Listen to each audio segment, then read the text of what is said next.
કરે છે ગોગા? હા દેવડા, વિદેશીએ રત્નાને મહેલમાં પૂરી દીધી છે અને રતનપુરમાં જાપતો વથાવી દીધો છે. ફિકર નહીં, પ્રેમ કોઈનો બાંધ્યો બંધાતો નથી. પણ ભેરુ, તારે મારું એક કામ કરવું પડશે. અરે બોલ, હુકમ કર. તારે માટે તું કે તે કરવા તૈયાર છું. આ જાન હાજર છે, બોલ. સાંભળ, અરે એ તો આમ થઈ જાય, ભાગીદાર ભગવાન આપણા ભેગો છે.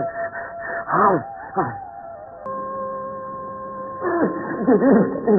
જલ્દી બોલ, જરા ઉતાવળમાં છું. ભાઈ, મને બધી વાતની ખબર છે, પણ મૂળથી મારી વાત સાંભળ. જો તારે લગ્નની રાતે રત્નાબાને કોઈ પણ ભોગે ભગાડી મૂકવાના છે. કેવી રીતે ભગાડી મૂકું? ઓહો, ભગાડવાના માનાની ભાઈને એટલું ખોટ. શણગાર સજાવતી વખતે ભગાડી મૂકજે. પણ એમાં મારા જીવનો ભોજ છે. બસ ને, બસ ને. શું કે તારા ને રત્નાબેનના માટે આ કામ પૂરું પાડવાની કોશિશ કરી? કોશિશ કઈ, કોઈ નહીં, પાકું કરજે. અને મારો ભાગીદાર ભગવાન તારા રૂણાને આંચ નહીં આવવા દે. ઠીક, તો હવે હું જાઉં? બગાડવાનું બોલતી નહીં ભૂલીશ.